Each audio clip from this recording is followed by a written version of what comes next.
Très chers auditeurs de Radio Matania, c'est l'heure d'écouter la parole de notre Seigneur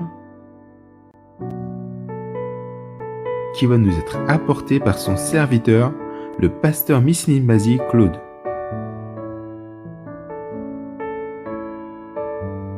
Le titre du message est « En vérité, le Christ est ressuscité ». Dans le livre de 1 Corinthiens du chapitre 15 au verset 1 à 11. Bonne écoute et que le Seigneur vous bénisse.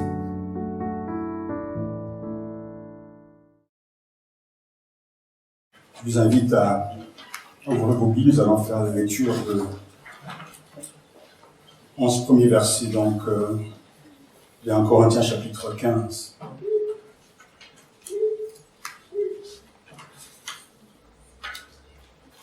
Corinthiens chapitre 15, verset 1. Accueillons la parole de Dieu. Amen.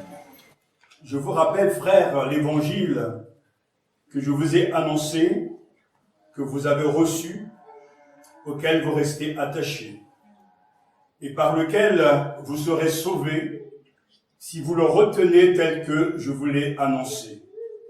Autrement, vous auriez cru en vain. Je vous ai transmis en premier lieu ce que j'avais reçu moi-même. Christ est mort pour nos péchés selon les Écritures. Il a été enseveli, il est ressuscité le troisième jour selon les Écritures. Il est apparu à Céphas, puis aux 12. Ensuite, il est apparu à plus de 500 frères à la fois. La plupart sont encore vivants et quelques-uns sont morts. Ensuite, il est apparu à Jacques, puis à tous les apôtres. En tout dernier lieu, il m'est aussi apparu à moi l'avortant, car je suis le plus petit des apôtres, moi qui ne suis pas digne d'être appelé apôtre, parce que j'ai persécuté l'Église de Dieu. Mais ce que je suis, je le dois à la grâce de Dieu. Et sa grâce à mon égard n'a pas été vaine. Au contraire, j'ai travaillé plus que tous. Non pas moi, mais la grâce de Dieu qui est avec moi. Bref, que ce soit moi, que ce soit eux, voilà ce que nous proclamons et voilà ce que vous avez cru. Amen. Amen. Amen.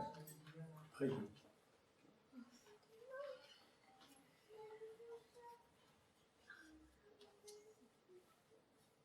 Seigneur notre Dieu, nous voici encore devant toi et avec toi.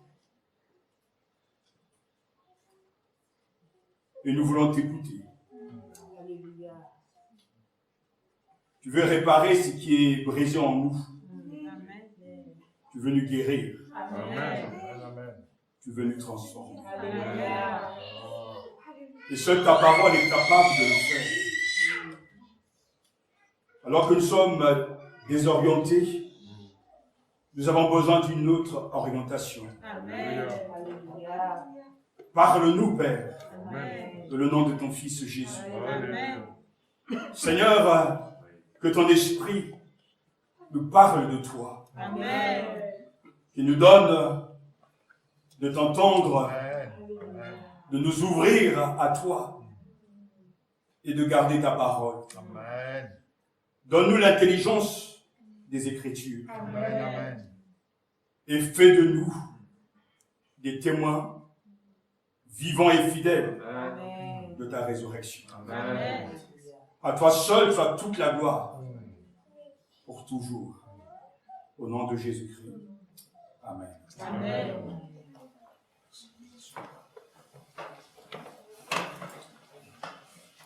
Quel chapitre glorieux que ce chapitre 15.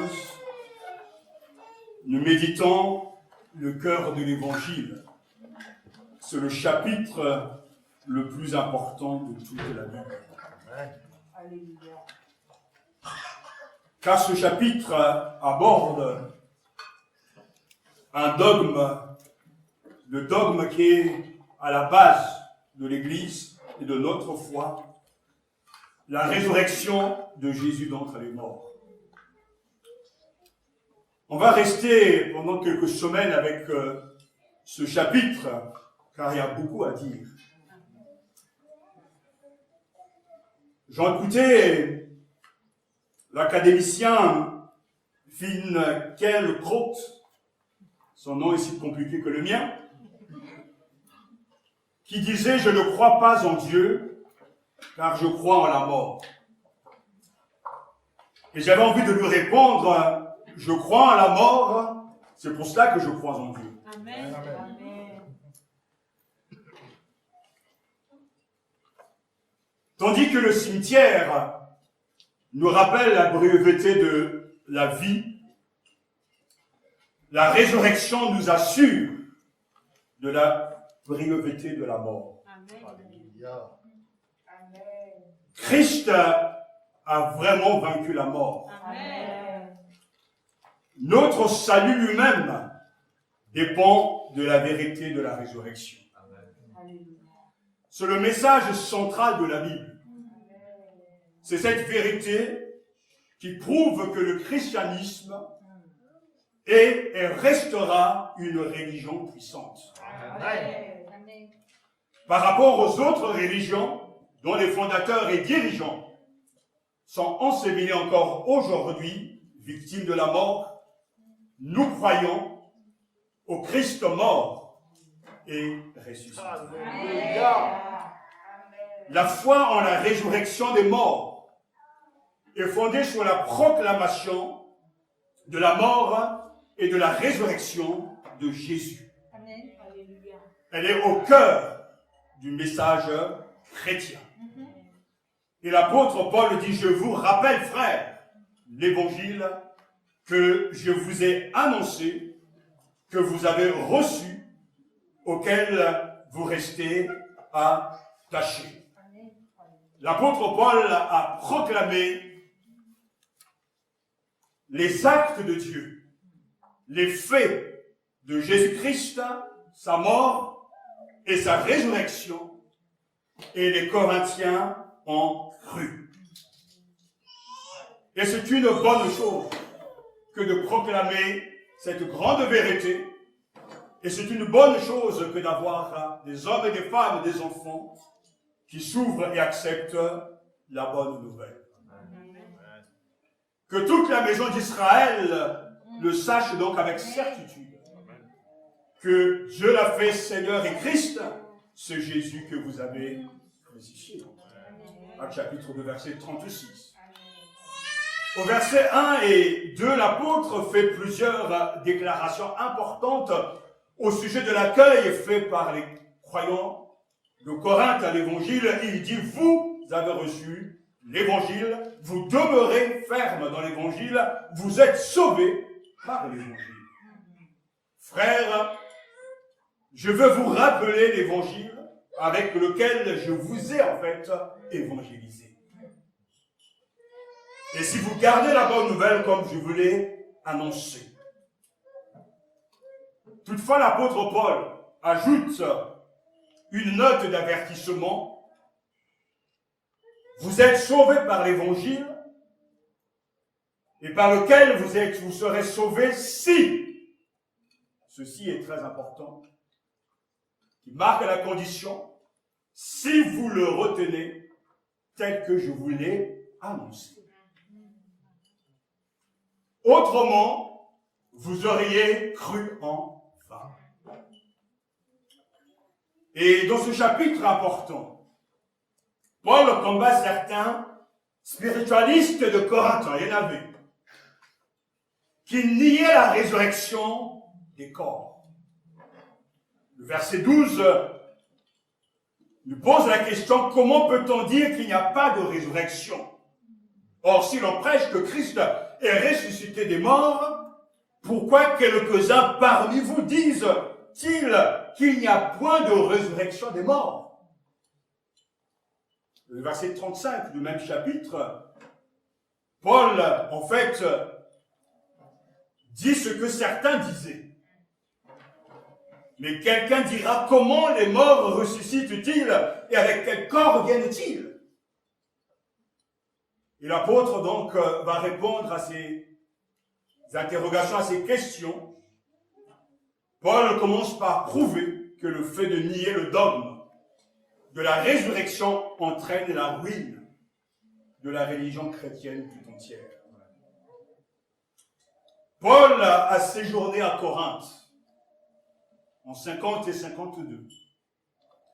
Et dans ce grand port, où il y avait plus de 300 000 esclaves, il a implanté une église, une belle église, mais une église à problème. Dans cette population misérable et mal famée, Paul a fondé la communauté chrétienne, une communauté très vivante. Et vers 55, il répond en fait aux questions des Corinthiens, notamment sur la résurrection des morts. Mais dans les chapitres qui précèdent, donc dans le contexte général, les questions, bien sûr, des divisions, des partis pris, de l'inceste, de l'immoralité, de la compréhension au sujet de la Sainte Seine. En fait, c'est une église qui nous ressemble. Mais face à ces problèmes, Paul ne demande pas avant tout la prière, ni le jeûne. Mais il met au centre l'évangile, la proclamation d'un Christ crucifié. Et Dieu voulant, dans les jours qui viendront, je vous parlerai de ce message central qui est la folie de Dieu, qui est au centre de la prédication de l'apôtre Paul. Paul ne fait que donner ce que lui-même a reçu. Car il s'agit là du centre de toute la foi chrétienne depuis le matin de Pâques. Christ est ressuscité. Amen. Paul lui-même a reçu cette annonce. Quand il est devenu chrétien dans la communauté de Damas, il a reçu l'évangile du Christ ressuscité. Mort et ressuscité. Et ce matin, c'est de cet évangile dont il est question. Et je vous demande, je vous prie d'apprendre ces choses par cœur. Car si nous savons et que nous connaissons et que nous arrivons à définir le contenu de l'évangile, nous n'aurons pas de mal à rejeter le pseudo-évangile. Le Daily Telegraph de Londres a pour slogan « Vous ne pouvez pas changer les faits, mais vous pouvez changer d'opinion. » Les Corinthiens niaient, certains en tout cas niaient le dogme de la résurrection. Et ce matin, au nom du Seigneur, nous voulons affirmer avant tout cette première vérité que le Christ est mort pour nos péchés. Amen. Le Christ mourut. C'est l'affirmation d'un fait connu de tous. Il s'agit d'un acte qui a eu lieu une fois dans le passé. Et je me suis réjoui, comme je me réjouis à chaque fois que j'étudie la Bible, de voir que dans ces 11 versets, l'apôtre Paul passe des temps de l'aoriste au parfait pour signifier qu'il y a des actes accomplis une fois pour toutes et un seul acte accompli, mais qui continue d'avoir des effets jusqu'à maintenant, c'est la résurrection de Christ. Amen. Mais il affirme avant tout que Christ est mort pour nos péchés. Amen. Le Christ mourut à cause de nous, en notre faveur, à notre place. La Bible dit en Galates chapitre 3 verset 13, le Christ est devenu médiateur pour nous.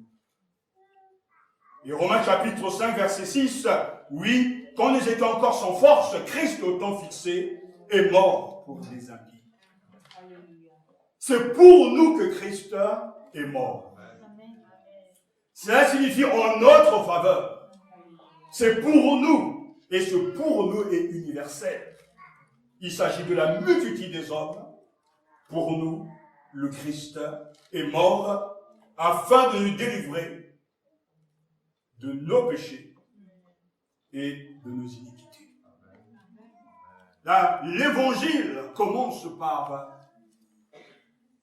ce point si important, et lui-même le dit, je vous rappelle l'évangile que je vous ai annoncé. Il n'y a rien d'autre que vous avez reçu, auquel vous restez attachés et par lequel vous serez sauvés, si vous le retenez tel que je vous l'ai annoncé. Autrement, vous aurez cru en vain. Je vous ai transmis, et je souligne ces deux mots, en premier lieu, ce que j'avais reçu moi-même. Christ est mort pour nos péchés, selon les Écritures. L'évangile est simple. Christ est mort pour nos péchés.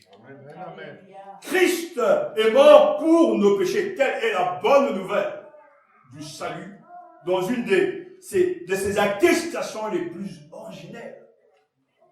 Jésus se livrait en raison de nos fautes et il est ressuscité en vue de notre justification. Bref, pour notre salut. Deux fois, on veut utiliser les éléments de langage. Deux fois, on cherche des gros mots pour parler au peuple, pour parler aux hommes, aux femmes. Mais le kérigme, c'est-à-dire la proclamation, le contenu de l'évangile, est simple, déclarer avec conviction, rempli de l'esprit, que Christ est mort pour nos péchés. C'est l'évangile.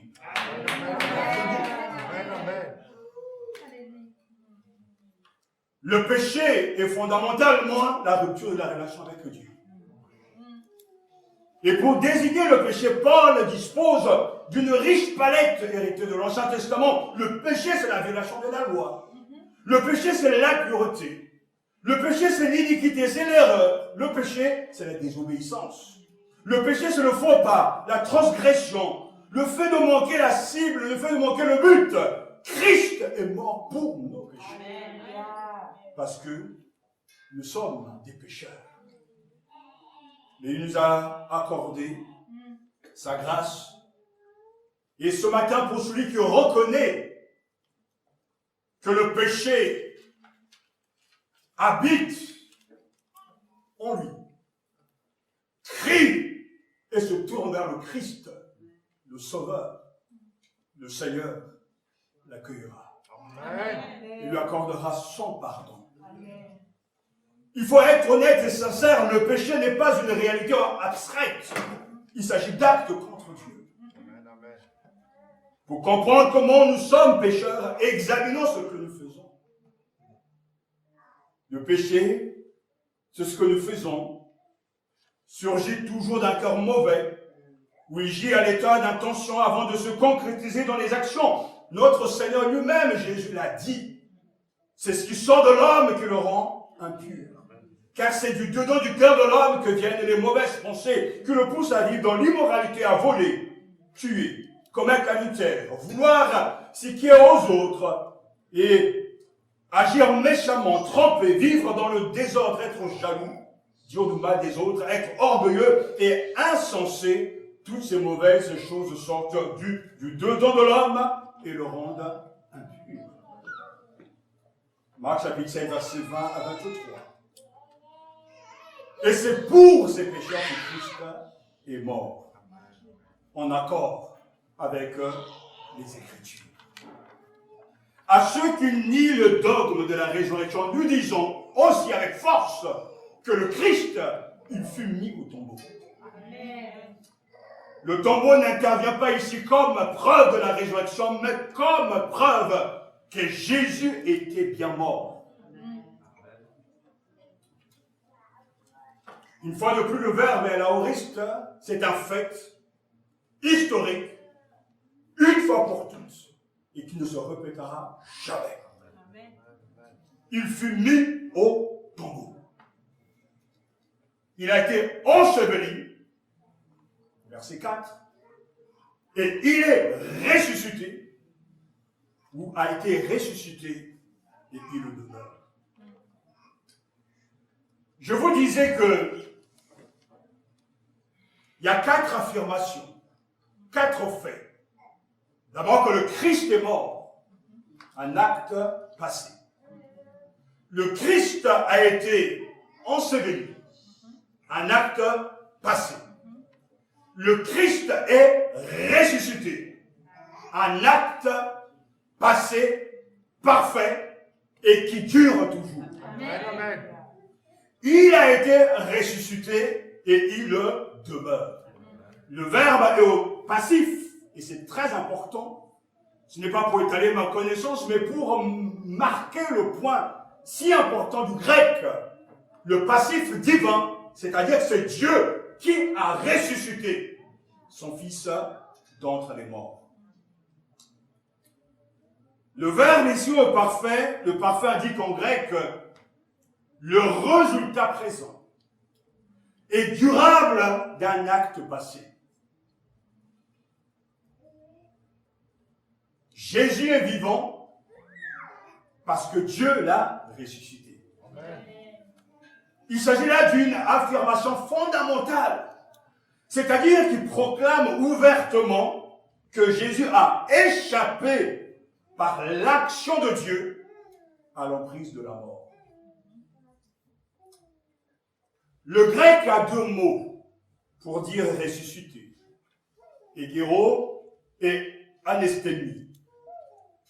Il est important de savoir que selon les traditions, vous le verrez, au lieu de mettre que le Christ est ressuscité, certains mettent le Christ est réveillé. Je n'aime pas cette traduction. Parce que dans le choix des mots, ça peut nous embrouiller et nous faire croire que le Christ ne faisait que dormir. Et qu'à un moment donné, il s'est réveillé. D'où justement de tenir compte de la deuxième affirmation, le Christ est mort et on l'a enseveli. Le mot utilisé, égéro, qui est très utilisé par l'apôtre Paul, signifie à la base mettre debout quelqu'un.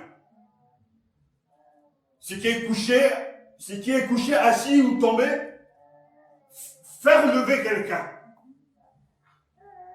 Mais le passif nous montre qu'il s'agit de revenir à la vie physique, c'est-à-dire ressusciter, ou plutôt être ressuscité.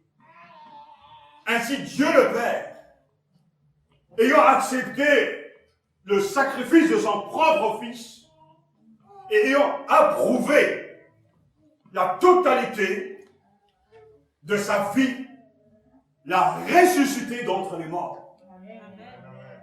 Le Christ s'est levé. Le Christ est revenu à la vie. Il est vivant au siècle des siècles. Et dès le matin, l'Église a saisi cette vérité. Nous proclamons un Messie crucifié, mais nous proclamons que le Christ est ressuscité d'entre les morts. Regardez cette Église. L'Église est primitive. Ils sont peu nombreux. Ils sont faibles. Ce n'est pas des gens brillants. Jésus les a choisis. Jésus les a enseignés. Et quand il fut crucifié, certains sont repartis et l'ont abandonné. Mais le 3e jour, selon et en accord avec les Écritures, le Père a ressuscité son Fils. Et ce que Jésus va faire, c'est de se montrer à ses disciples, à ses apôtres, pour leur donner la preuve et les preuves qu'il est réellement vivant. Et parce que les apôtres, les disciples, ont été saisis par la vision d'un Christ ressuscité, qu'ils ont bouleversé le monde. Le christianisme, c'est la vie. Mais la vie du ressuscité dans notre cœur. Là, le christianisme, c'est le Christ qui s'est réveillé, qui est sorti du tombeau et qui est maintenant couronné de gloire et d'honneur. Et après avoir affirmé que Christ est mort, qu'il a été enseveli, qu'il est ressuscité, l'apôtre affirme, il est apparu. Il est apparu, nous dit le verset 5, il est apparu à Céphas puis aux 12. Et c'est très important, parce que Paul y insiste en citant de nombreux témoins. Une fois de plus, le verbe l'aoriste, il s'agit donc d'un acte précis dans le temps passé.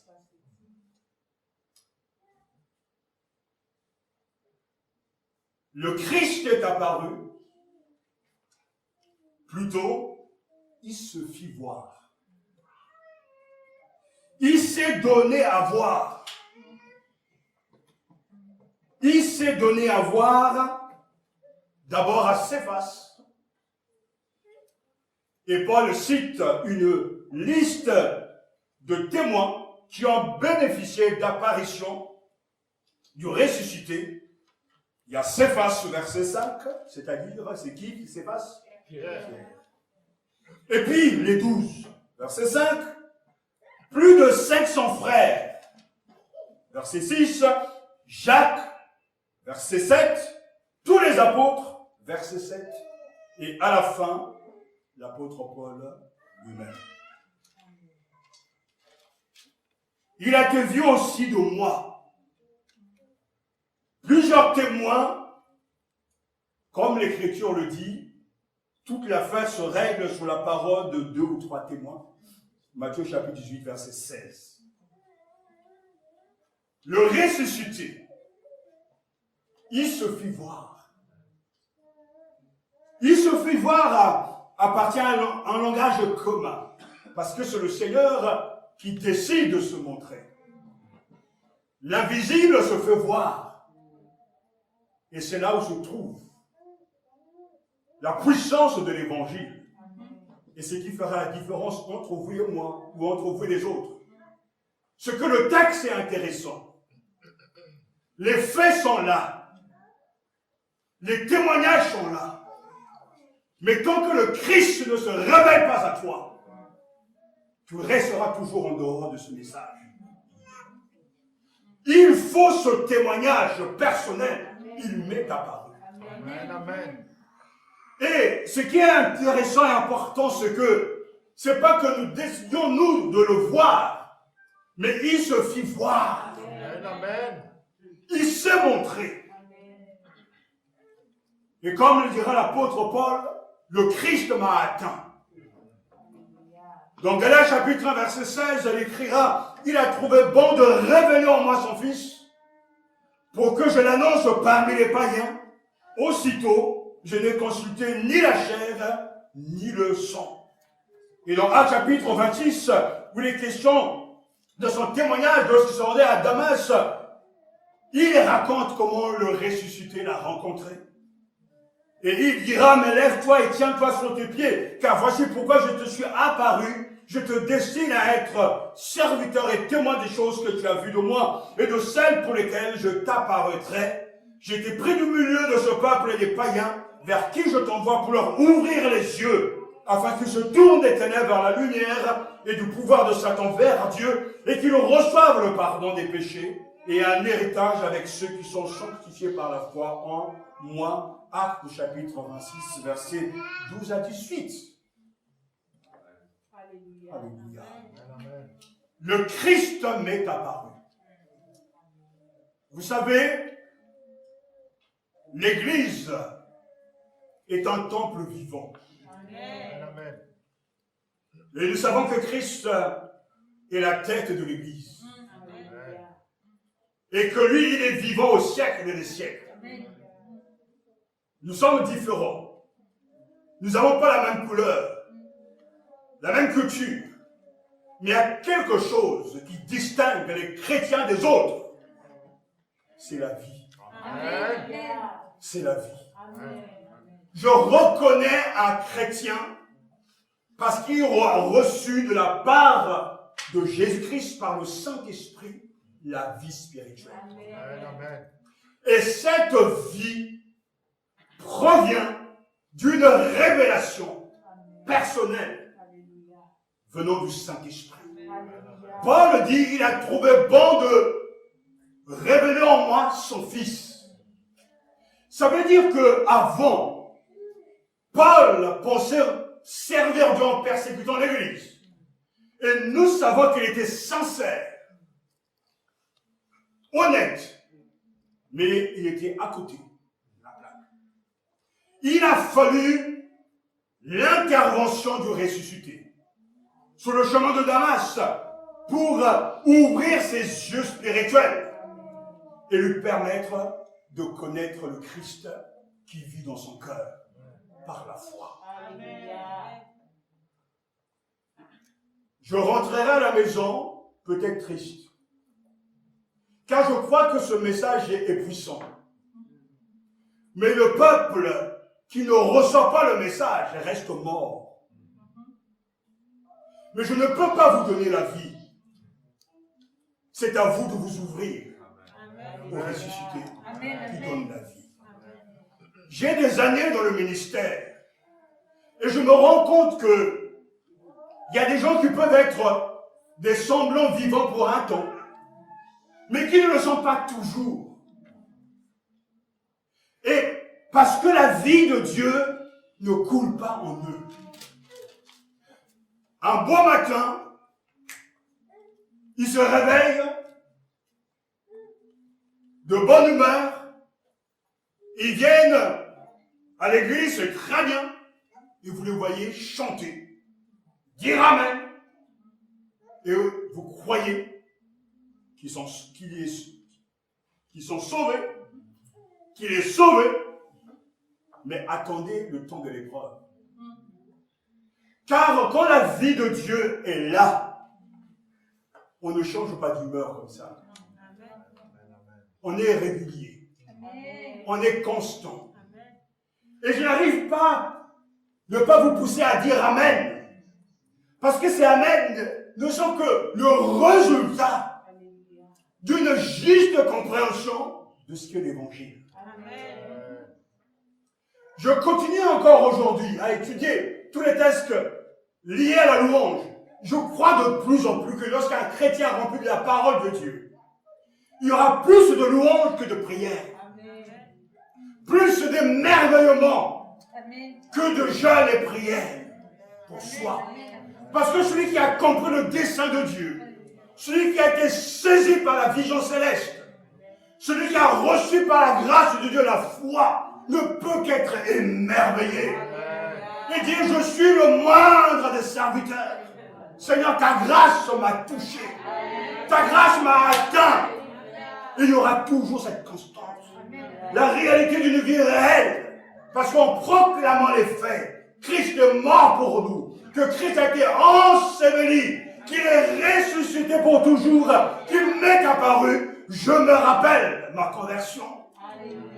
Et je me souviens de ce cheminement avec Dieu. Alors permettez-moi de vous dire, oh oui, comme nous le chantons, oui, nous voulons voir Jésus. Nous voulons voir Jésus dans toute sa splendeur. Seigneur, un simple rayon de ta gloire, de ta personne, va chambouler cette assemblée, va secouer cette assemblée.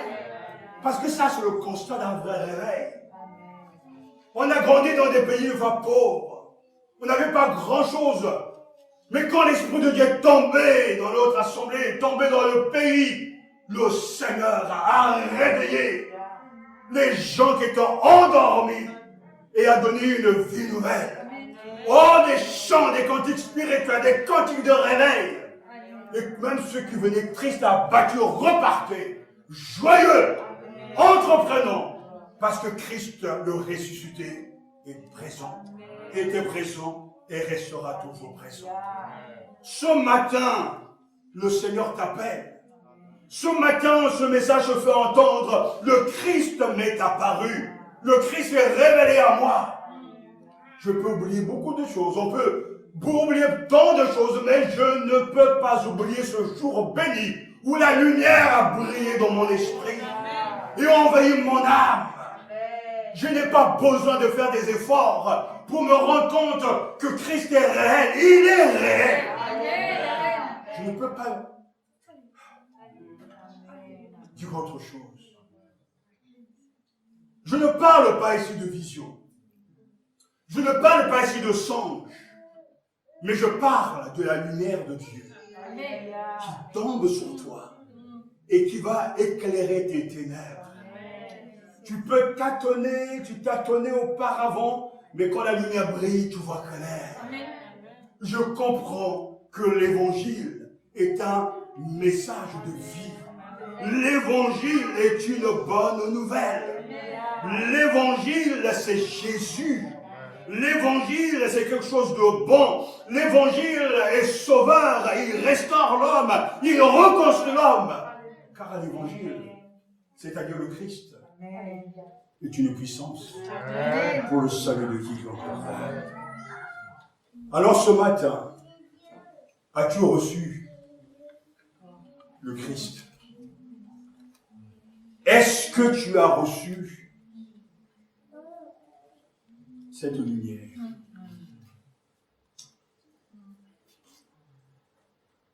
Trois événements historiques: la mort, le sépulture, la résurrection.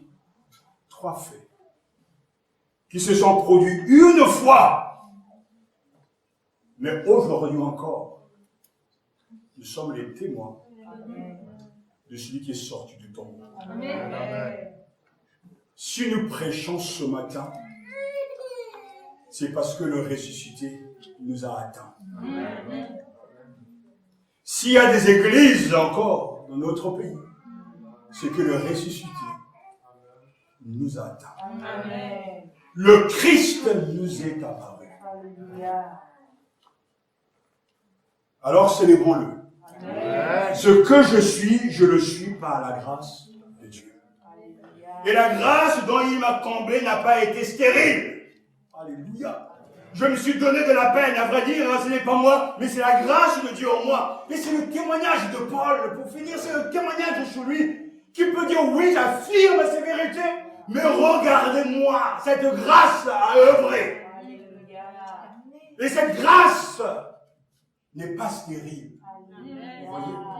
Là où le Christ est vivant, il y a des fruits. Il y aura toujours des fruits.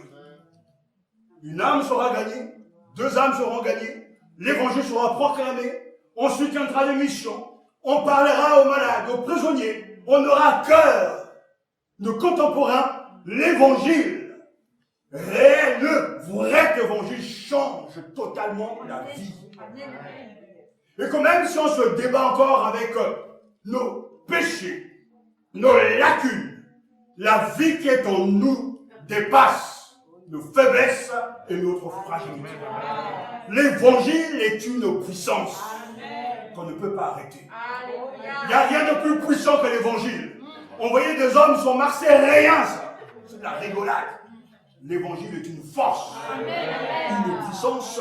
Et cette puissance se manifeste. Paul dira, je suis témoin, la grâce m'a touché et j'ai travaillé plus que les autres. Comme pour dire, l'évangile ne nous rend pas paresseux. L'évangile ne fait pas de nous des cancres, non. L'évangile fait de nous des bosseurs. Nous travaillons, nous étudions, nous proclamons et nous réaffirmons ce qui a été et qui restera. Le Christ est mort pour nos péchés. Il a été enseveli, il est ressuscité d'entre les morts et il m'est apparu. Amen. Alléluia. C'est le cœur de la foi. Bref, que ce soit moi, que ce soit eux, voilà ce que nous proclamons. Et voilà ce que vous avez cru. Et c'est vrai. Jésus seul et rien d'autre. Amen. Ne cherchez pas ailleurs. L'évangile est un sauveur. Amen. L'évangile est christologique, c'est le Christ au centre. l'évangile est biblique selon les Écritures. L'évangile est apostolique. D'abord les apôtres, ensuite nous. Amen. L'évangile est historique et personnel.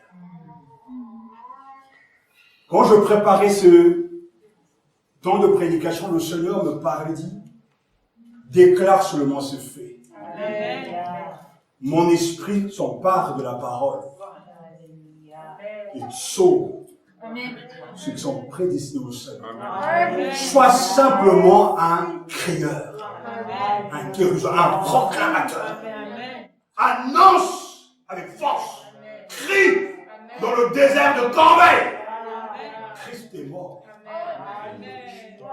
Et laisse mon Saint-Esprit travailler. Alors, il n'y a pas d'artifice. Il n'y a pas de truc. Mais un seul livre. Un seul message. Le même que Paul, Pierre et les autres. Le même que nos pères spirituels. Le même que les pères de la foi. Le même que nous avons. Christ est mort pour nos péchés. Il a été enseveli. Il est ressuscité. Il s'est montré à moi. Est-ce qu'il s'est montré à toi? L'évangile, c'est si simple. Accueillons ce message et donnons gloire à Dieu. Alléluia. Béni soit le Seigneur. Alléluia. Dieu attend notre réponse.